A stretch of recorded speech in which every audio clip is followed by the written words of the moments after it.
وزیر اطلاعات عطا اللہ تارڑ نے کہا ہے کہ صحافی شاہزیب خانزادہ کو بیرون ملک ہراساں کرنے والے شخص کا پتہ لگا لیا گیا ہے۔ گزشتہ دنوں صحافی شاہزیب خانزادہ سے متعلق ایک ویڈیو پاکستانی سوشل میڈیا پر وائرل ہو گئی تھی۔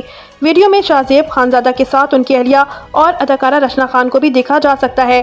ویڈیو بنانے والا شخص کیمرے کا رخ صحافی کی جانب کرتا ہے اور کہتا ہے کہ آپ کی ویڈیو تو بنانی پڑے گی نا، آپ نے جو عمران خان کے خلاف کیا، آپ کو شرم آنی چاہیے۔ میں آپ کو یہ بتانا چاہتا ہوں کہ تم نے جو عمران خان کی بیوی کے خلاف کیا، اس پر شرم آنی چاہیے۔ میں نے یہ کہا ہے اور کچھ نہیں کہا۔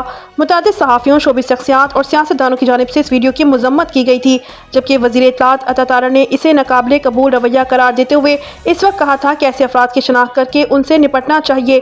وہ لوگوں کو پریشان کرتے ہیں جب وہ اپنی فیملی کے ساتھ باہر ہوں۔ گزشتہ نجی نیوز چینل پروگرام فیصلہ عوام کا میں میزبان آسمان شیرازی سے بات کرتے ہوئے وفاقی وزیر اطلاعات نے دعویٰ کیا کہ صحافی شاہزیب خانزادہ کو کینیڈا میں ہراساں کرنے والے شخص کا تعلق پنجاب کے علاقے گوجرانوالہ سے ہے اور وہ کینیڈا کے علاقے اونٹیریو میں ریئل اسٹیٹ یا پراپرٹی ایجنٹ ہے۔ وزیر اطلاعات نے کہا کہ وہ شخص پاکستان تحریک انصاف کا کارکن ہے۔ اب قانون کے مطابق کارروائی عمل میں لائی جائے گی۔ ذرائع نے کہا کہ پاکستانی حکام کو معلوم ہوا ہے کہ شاہزیب خانزادہ اور ان کی اہلیہ کو سرعام ہراساں کرنے والے شاہد بھٹی کے خلاف متعدد سوشل میڈیا پلیٹ فارم پر ریاست کی اہم شخصیات کو ہراساں کرنے، دھمکی دینے کا ریکارڈ موجود ہے۔ حکام کے مطابق ملزم کے خلاف 2 ماہ قبل مقامی حکام کو شکایت درج کروائی گئی تھی۔